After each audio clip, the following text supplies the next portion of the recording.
Dear student, Assalamu alaikum. Hope you are okay. I am also okay by the grace of Allah. In a previous class, I have discussed about changing sentence. I have solved 5 sentences in the previous class. Today I will solve another 5 sentences in this class. I hope you will be fully attention in this class. আমি আজকে বাকি 5টা sentence তোমাদের আজকে solve করে দেখাবো। একটা পূর্বের একটা ক্লাসে আমি 5টা সেন্টেন্স আমি সলভ করেছিলাম, আজকে বাকি 5টা করব। দেখো, আমার ফার্স্ট সেন্টেন্স হয়, Facebook is the best of all social networks. Facebook is the best of all social network. Facebook হয় সবচেয়ে ভালো সব সোশ্যাল নেটওয়ার্কের মধ্যে। এটাকে করতে বলতে হয় কি, পজিটিভ ডিগ্রি। আমরা একটা কথা মনে করে দিই তোমাদের, আমি কিন্তু এই ক্লাসটা নিচ্ছি যারা বেসিক শিক্ষা হয়ে গেছে, প্র্যাকটিস পর্ব যাদের চলতেছে তাদের জন্য নিতেছি। আর সবগুলো সেন্টেন্সেরই বেসিক জানার ব্যাপার আছে। ডিগ্রি পরিবর্তন কীভাবে করতে হয়, রুল কি, বেসিক যে রুলগুলো আছে তা যারা শেখা হয়ে গেছে তাদের উপর ভিত্তি করে কিন্তু আমি ক্লাসটা নিচ্ছি। অবশ্যই যারা শুরুতে শিখতেছো ডিগ্রি বা সিম্পল সেন্টেন্স, কমপ্লেক্স সেন্টেন্স করা, কম্পাউন্ড করা, তাদের জন্য না। যারা বেসিকটা শেখা তারা অবশ্যই জানো এটা, এই সেন্টেন্সটা পড়ার পরেই তোমরা কিন্তু বুঝতে পারবে এটা ডিগ্রিতে আছে। সেন্টেন্সটা ডিগ্রিটা হলো এখানে বেস্ট। বেস্ট এখানে ডিগ্রি, এবং এটাও তোমরা ধরে ফেলেছো যে বেস্ট এটা সুপারলেটিভ ডিগ্রিতে আছে, সুপারলেটিভ ডিগ্রিতে আছে অবশ্যই। আর সুপারলেটিভ ডিগ্রিতে তারপর আমি বেসিকটা একটুখানি আলোচনা করে দিই। যদি অ্যাডজেক্টিভ দিয়ে যদি কারো দোষগুণ অন্য কারো সাথে দোষগুণ বিচার করা হয় বা তুলনা করা হয়, তাহলে অ্যাডজেক্টিভ যে পরিবর্তন হয় তাকেই কিন্তু ডিগ্রি বলে। ডিগ্রি সাধারণত 3ভাবে পরিবর্তন হয়, তোমরা জানো 3ভাবে পরিবর্তন হয়। তা কি কি? পজিটিভ ডিগ্রি, কম্পারেটিভ ডিগ্রি এবং সুপারলেটিভ ডিগ্রি। আর পরিবর্তন যেটা হয়, কোনো একটা পজিটিভ ডিগ্রি যখন বেস ফর্মে থাকে, এটাই আমরা সবচেয়ে সবাই জানি, বেস ফর্মটা সবাই জানি। তারপর যখন পরিবর্তন হয় কম্পারেটিভ ডিগ্রিতে, তখন একটা ইআর যোগ হয় ডিগ্রির সাথে, বেশিরভাগ ক্ষেত্রে ইআর যোগ হয়। এবং সুপারলেটিভ ডিগ্রিতে পরিবর্তন হলে এটা কিন্তু ইএসটি যোগ হয়। কিন্তু গুড একটা অ্যাডজেক্টিভ যা আমরা সবাই চিনি, গুড ভালো, যার কম্পারেটিভ ফর্ম হলো বেটার এবং সুপারলেটিভ ফর্ম হলো বেস্ট। এই বেসিকগুলো যাদের জানা আছে তারা অবশ্যই ধরে ফেলেছো এটা সুপারলেটিভ ডিগ্রি। এবং সুপারলেটিভ ডিগ্রির আগে একটা নির্দেশনা থাকে দ্য, কখনো কখনো অন অফ দ্য থাকে, কখনো কখনো দেয়া থাকে সুপারলেটিভ ডিগ্রির আগে। সুতরাং এটা যে সুপারলেটিভ ডিগ্রি তা আরও একভাবে প্রমাণ পেলাম। এখন আমাদের পজিটিভ করার পালা। আমি রুল অবশ্যই মনে করিয়ে দেব। সুপারলেটিভ ডিগ্রি অথবা কম্পারেটিভ ডিগ্রি থেকে পজিটিভ করতে হলে প্রথমে তোমাদেরকে যা নেওয়া হয়, আমি কিন্তু ডিগ্রি পরিবর্তনের জন্য একটা ছক তৈরি করেছিলাম সহজে ডিগ্রিটা পরিবর্তন করার জন্য, যাতে তোমরা সহজে করতে পারো। আর ওই বক্সটা আমি অবশ্যই কমেন্ট বক্সে দিয়ে দেব, তোমরা যারা নতুন তারা ওটা থেকে কিছুটা হলেও শিখতে পারবে। আচ্ছা, রুল হলো পজিটিভ ডিগ্রিতে কম্পারেটিভ অথবা সুপারলেটিভ যে ডিগ্রি থাকুক, পরিবর্তন করার সময়, পজিটিভ ডিগ্রিতে পরিবর্তন করার সময় এখানে একটা সবার প্রথমে নো আদার অথবা ভেরি ফিউ নিতে হয়। এখন তোমরা প্রশ্ন করবে, স্যার নো আদার কখন নেব, ভেরি ফিউ কখন নেব? তাই তো ওইটাই জিনিসটাই বক্সের মধ্যে দেওয়া আছে। যে কাগজটা আমি তোমাদের দিয়ে দেবো, যে দেয়া যদি থাকে সুপারলেটিভ ডিগ্রি আগে তাহলে আনতে হয় নো আদার, আর যদি সুপারলেটিভ ডিগ্রি আগে অন অফ দেওয়া থাকে তাহলে আনতে হয় ভেরি ফিউ। তাহলে নিশ্চয়ই আমরা এখন নো আদার আনবো। এইগুলো প্রথম রুল, যে পজিটিভ ডিগ্রি করতে হলে সবার প্রথমে কী আনতে হয়, নো আদার অথবা ভেরি ফিউ। আমি আনলাম কি, দেয়ের পরিবর্তে নো আদার। এটা বক্সের মধ্যে লেখা আছে দেয়া, যদি সুপারলেটিভ ডিগ্রিতে দেওয়া থাকে পজিটিভের সময় আনতে হয় সবার প্রথমে নো আদার। অবশ্যই বক্সটা ফলো করলে তোমরা জানতে পারবে। এরপরে যা করতে হয়, সাবজেক্টটাকে আনতে হয় ডিগ্রির পরের অংশ থেকে। সাবজেক্ট আনতে হয় ডিগ্রির পর। ডিগ্রিতে এটা হয়, এটাও কিন্তু সুপারলেটিভ ডিগ্রি একটা নির্দেশনা, দ্য অফ অল। তোমরা বক্সের এই ঘরটাকে ফলো করবা, দ্য এবং ডিগ্রি পরে অফ অল, ঠিক আছে? এই দ্য আর অফ অলের ব্যতিরিকে আমাদের আনতে হয় নো আদার। তো ডিগ্রি পরের অংশকে সাবজেক্ট করতে হবে তারপরে।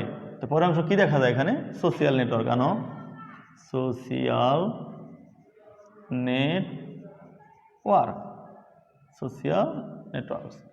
যেহেতু এখানে আমার নো আদার বসছে, নো আদার একটা সিঙ্গুলার ওয়ার্ড তোমরা জানো, এই জন্য এরপর কোনো প্লুরাল নাউন আমি বসাবো না, যদিও এখানে এস আছে, তুমি এখানে এস দিবা না, কারণ নো আদারের পর কোনো প্লুরাল নাউন হয় না। ওকে, আমার দুইটা রুল চলে গেল। এক হলো যে আমাদের সবার প্রথমে একটা নো আদার অথবা ভেরিফাই আনতে হয়, তা কি দেখে আনতে হয় তা আমি বুঝিয়েছি। এবং তারপর দ্বিতীয় রুল হলো ডিগ্রির পরের অংশটাকে সাবজেক্ট করতে হয়, অবশ্যই অফল এ দেয়ার সাথে সম্পৃক্ত। বক্সে তাকাইলেই দেখতে পারবা দে আর অফল ডিগ্রির আগে পরে সুপারলেটিভ ডিগ্রি থাকে। এখন আমি ডিগ্রি পরের অংশকে সাবজেক্ট যেহেতু করতে হবে, সোশ্যাল নেটওয়ার্কে সাবজেক্ট করলাম। ঠিক আছে, এবার হলো আমাদের ভারের পালা। সাবজেক্ট বসাইলে তারপর কি ভার বসাইতে হয় না? এই রুলটাও দেওয়া আছে ওই কাগজে, যে ডিগ্রি সেন্টেন্সের সময় সাবজেক্ট, তারপরে ভার, তারপরে ডিগ্রি, তারপর বাদ বাকি বসে আর কি। তাই ভার বসাবো। এখন ভার সেন্টেন্সের মধ্যে আছে ইজ, আর এখানেও আমার সিঙ্গুলার নাউনেই আছে সাবজেক্ট, আমি ইজই বসাইতে পারো। যদি এটা প্লুরাল হইতো তাহলে ইজ না বসে আমি কি বসাইতাম? প্লুরাল ভার্ব আর বসাইতাম। ওকে, তিনটা রুল ফলো করা হয়ে গেছে আমাদের। এখন ডিগ্রির পালা। ডিগ্রি তো বেস্ট, আমি কি বেস্টই বসাবো? তাহলে তো আমার পরিবর্তনই হলো না। বেস্টের কারণে এটা সুপারলেটিভ ডিগ্রি, এটার পজিটিভ ফর্ম হলো গুড, পজিটিভে বসলে অ্যাজ গুড অ্যাজ বসে, আর কম্পারেটিভ ফর্ম হলো বেটার, আর সুপারলেটিভ ফর্ম হলো বেস্ট। তো বেস্টে যদি এখানে রাখি তো সুপারলেটিভই রয়ে যাবে। সুতরাং আমাকে করতে হবে পজিটিভ ফর্ম, যেহেতু পজিটিভ করতে বলা হয়েছে। পজিটিভ ফর্ম একটু আগে আমি বললাম গুড, কিন্তু পজিটিভ ডিগ্রি করার সময় ডিগ্রির আগে পরে এস বসে, অথবা সো অ্যাজও বসাইতে পারো। এবার এখন দেখা যায় আমার সবই হয়ে গেছে, একটুখানি ফেসবুকটা সাবজেক্টটা আমাকে সবার শেষে বসাইতে হবে, FACEBOO। Okay fine, I have solved the first sentence. I hope that you have understood. If you don't understood, please comment me. I will solve in the comment replay. Okay, no problem. এবার I will jump to the next sentence, Z. My next sentence is it gives pleasure. এটা আনন্দ দেয়। কি দেয়? It কাকে বলা হয়েছে? ফেসবুককে অবশ্যই, তাই না?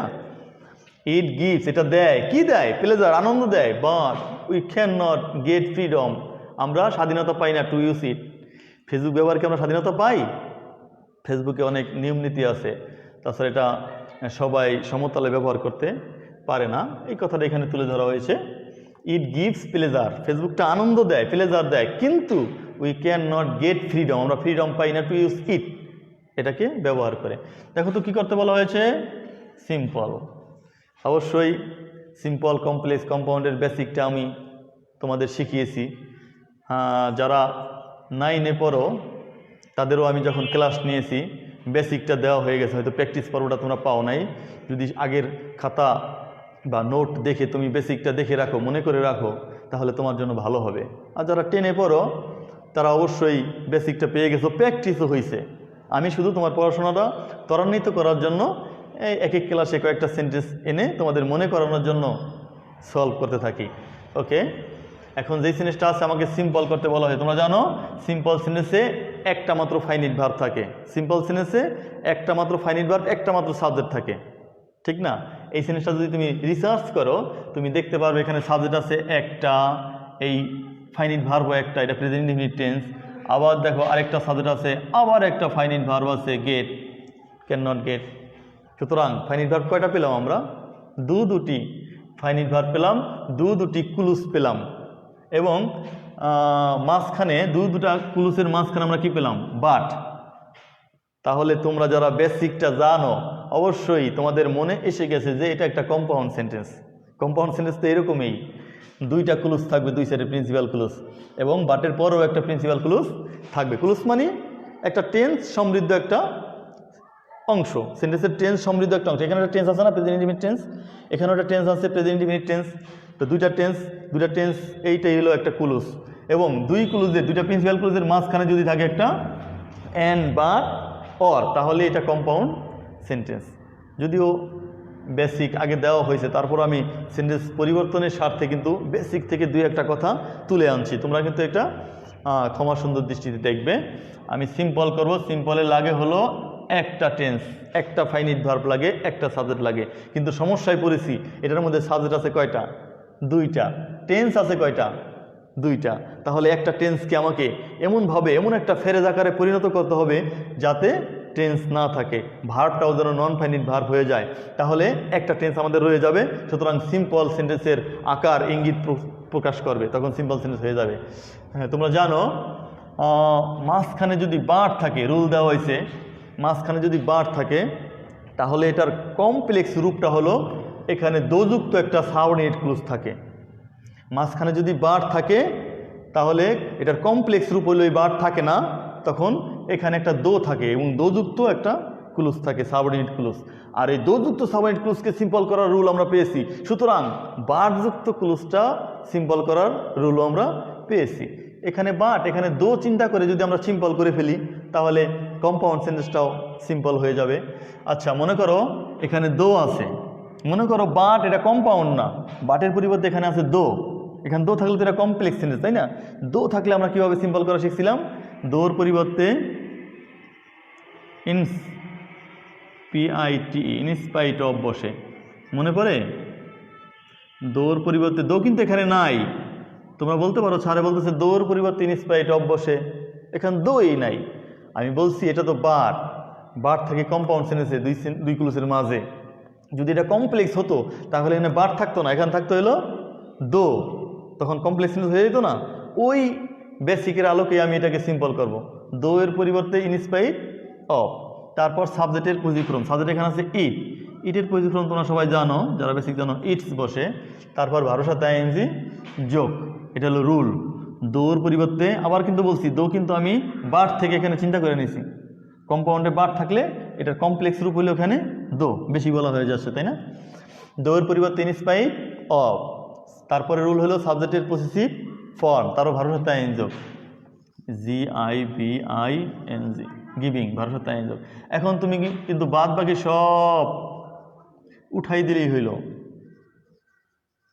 প্লেজার। বাট কি থাকবে এখন? অবশ্যই বার থাকবে না, কারণ তুমি তো কম্পাউন্ড করতেছো না, তুমি করতেছো সিম্পল। সিম্পলে মাঝে বার থাকবে না, এখানে একটা বড় জোর একটা কমা দিতে পারো, উই ক্যান নট গেট, এই ক্লুজটা কিন্তু কোনো পরিবর্তন হলো না, এটাই হলো প্রিন্সিপাল ক্লুজ, একটা ক্লুজ একটা টেন্সে এখন থাকলো।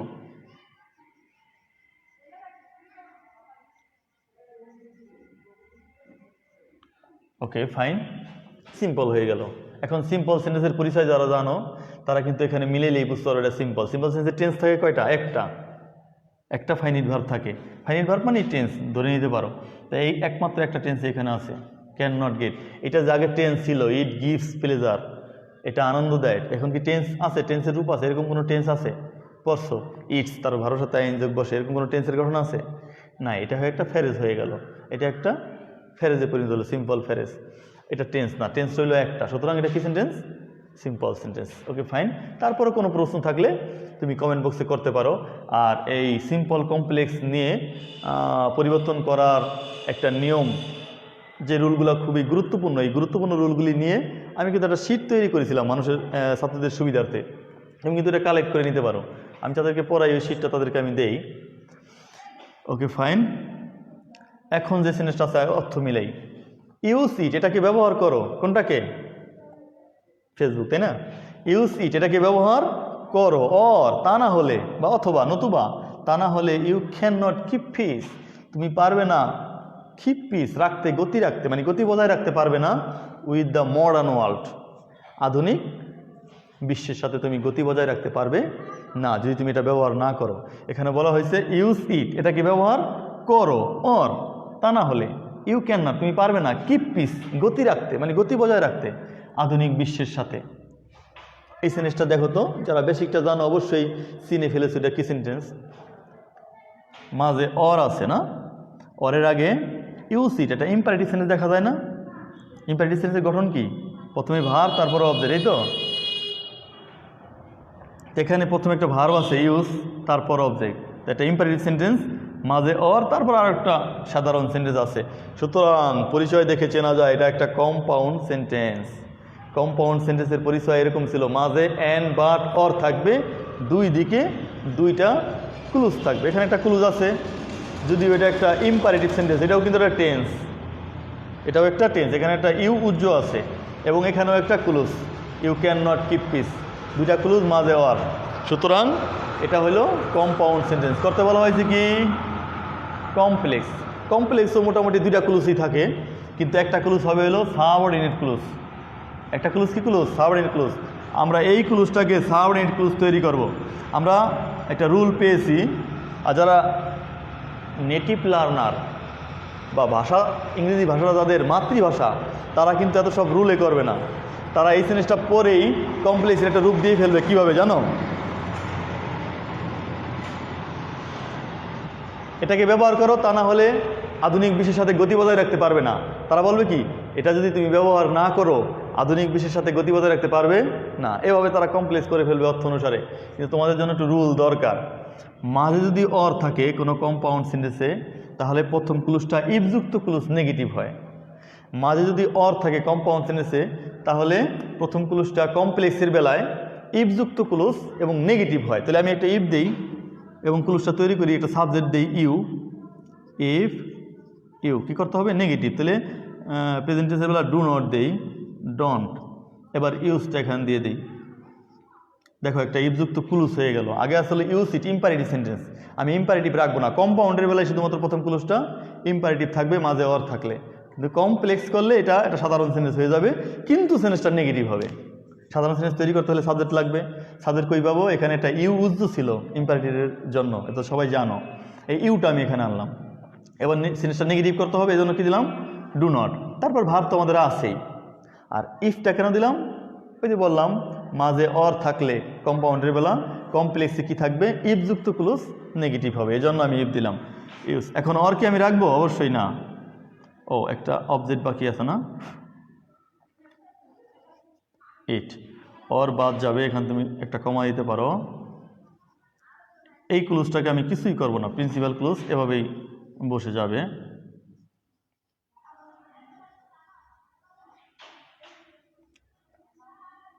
ডট ডট ডট ডট এটা আমি উঠাইলাম না, দেখে দেখে উঠিয়ে দিবা, যা থাকি তাই। এখন আমি আমার শেষ সেন্টেন্সে চলে যাব। আরেকটা সেন্টেন্স অবশ্য আছে, ওই সেন্টেন্সটা পরে উঠিয়ে করব। We can get many new information, আমরা পারি পেতে অনেক নতুন নতুন খবর। বাই ইউজিং ইট, এটাকে ব্যবহার করে। কোনটা ব্যবহার করে? তোমরা যা ব্যবহার করে অলরেডি এই ক্লাসটা উপভোগ করছো, ওটা ব্যবহার করেই। We can get many new information, আমরা পারি পেতে অনেক নতুন খবর। পাই না? প্রতি নতুন খবর পাই না? বাই ইউজিং ইট, এটাকে ব্যবহার করে, মানে ফেসবুককে ব্যবহার করে। কি করতে বলা হয়েছে দেখো তো? কম্পাউন্ড। কম্পাউন্ডের নিচে আমি একটা টু দিলাম, আশা করি বুঝতে পারছো। এর মানে আমি বুঝাইছি কম্পাউন্ড সেন্টেন্সে দুইটা ক্লুজ থাকবে, দুইটাই ক্লুজে দুইটা সম্পূর্ণ টেন্স থাকবে নাকি? আর এখানে আমরা খুঁজলে পাই একটা টেন্স, ক্যান গেট একটা টেন্স, আর আরেকটা ভার্ব পাওয়া যায় ইউজিং, কিন্তু ভার্বটা হলো নন ফাইনিট ভার্ব, এটা কোনো টেন্স প্রকাশ করে নাই, সুতরাং এটা কোনো ক্লুজও না। এখন কম্পাউন্ডে যেহেতু দুইটা ক্লুজ লাগবে, তাহলে একটা ক্লুজ তো আমাদের আছেই, we can get many new information.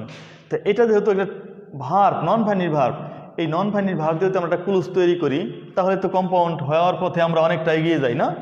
করি।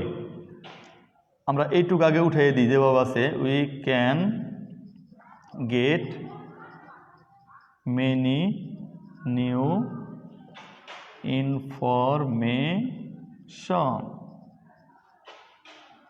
ওকে, এসে গেছি।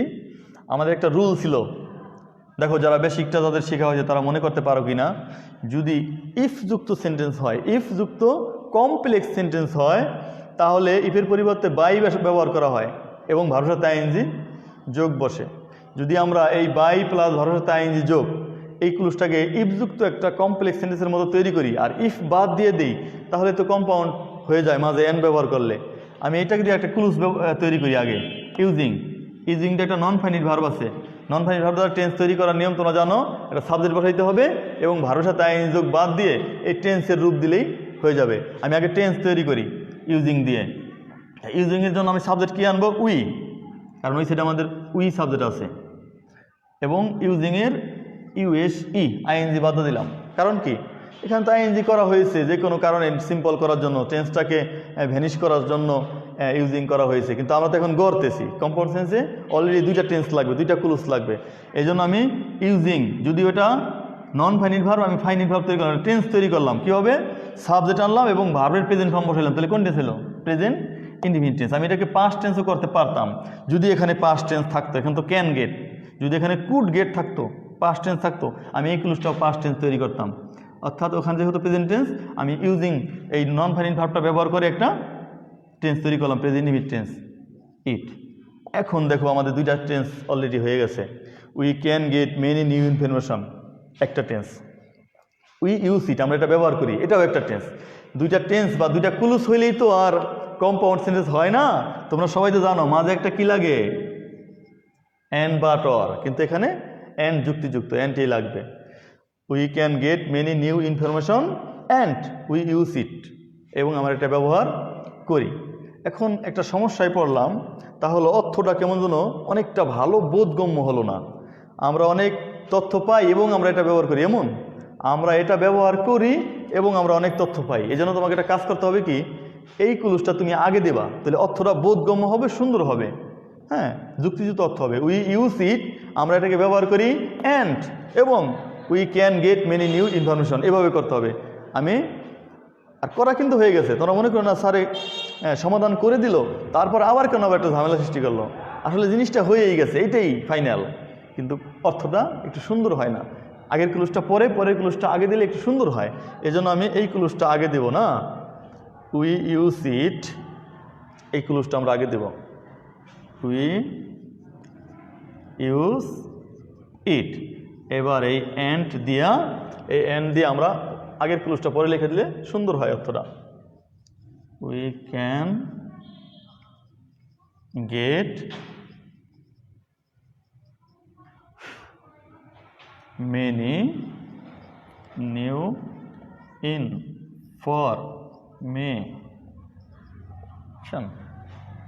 ওকে, আমার 4টা সেন্টেন্স অলরেডি করা হয়ে গেছে। আরেকটা সেন্টেন্স থাকে, ওটাও সলভ করে দিই, যদিও সময় একটু বেশি নেওয়া হয়ে গেল, ডোন্ট মাইন্ড। ওই সেন্টেন্সটাও আমি সলভ করে দেব। ওই সেন্টেন্সটা হলো এরকম, WOULD, would that।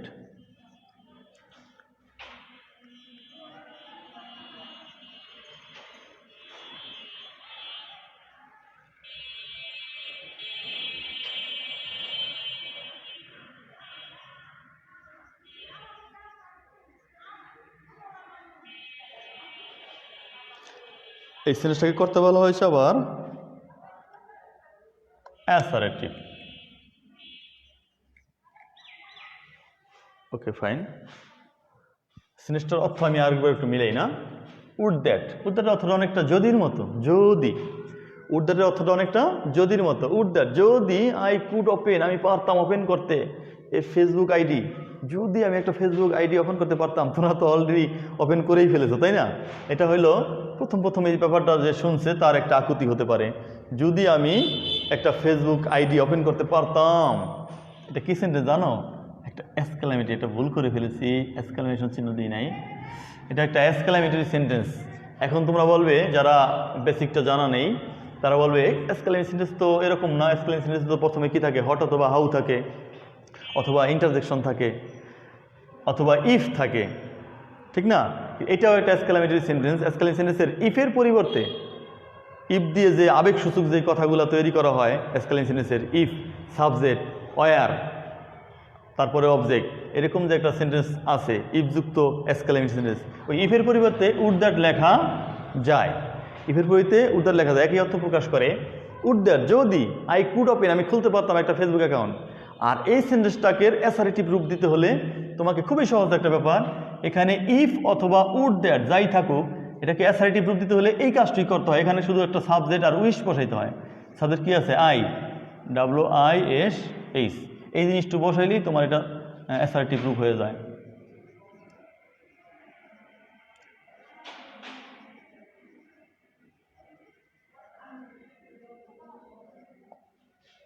ওকে, দেখছো অনেক সহজ, কিন্তু এটা অনেকে না জানার কারণে ভুল যেতে পারে, তাছাড়া ভুল যাওয়ার কথা না। এক্সক্লেমেটিভ সেন্টেন্সের আবেগ সুযোগ যে কথাগুলো আছে, যদি আমি আকাশে উঠতে পারতাম, যদি আমি এটা করতে পারতাম, ওটা করতে পারতাম, এই এক্সপ্রেশনগুলি প্রকাশ করার জন্য যে এক্সক্লেমেটিভ সেন্টেন্সটা, তার গঠন হইল এরকম, প্রথমে ইফ বসে অথবা উড দ্যাট বসে। ইফ বসে অথবা উড দ্যাট বসে, তারপর সাবজেক্ট, বেশিরভাগ ক্ষেত্রে হইতাম বুঝালে অয়ার বসে, অন্য ক্ষেত্রে কুড কুড ভার্ব এবং বাদবাকি বসে। ঠিক আছে, যাই হোক, এটা এখানে বোঝা হয়েছে যদি আমি ফেসবুক অ্যাকাউন্ট খুলতে পারতাম। আর এটার অ্যাসারেটিভ রূপ আমার কাগজটার মধ্যে দেওয়া আছে। এইটার অ্যাসারেটিভ রূপ হলো তোমার গিয়ে শুধুমাত্র এই উড দ্যাট অথবা ইফ যাই থাকে, এই দুটার পরিবর্তে শুধুমাত্র সাবজেক্ট আর উইশ বসাইলে হয়ে যায়। সাবজেক্ট এখানে কি আছে? আই, উইশ, মনে রাখার ব্যাপার। আবার এরকম সেন্টেন্স দেওয়ার পর যদি তোমাকে বলে আবার এটাকে এক্সক্লামেটরি করো, তখন আবার আই উইশ বাদ দিয়ে তুমি একটা ইফ বসাই দিবা অথবা উড দ্যাট বসাইবা, তাহলেই হয়ে যাবে। আশা করি তোমরা বুঝতে পেরেছো। নো মোর টুডে, আজকের মতো এই পর্যন্তই। কোনো সমস্যা থাকলে নিচে কমেন্ট বক্সে অবশ্যই কমেন্ট করবে।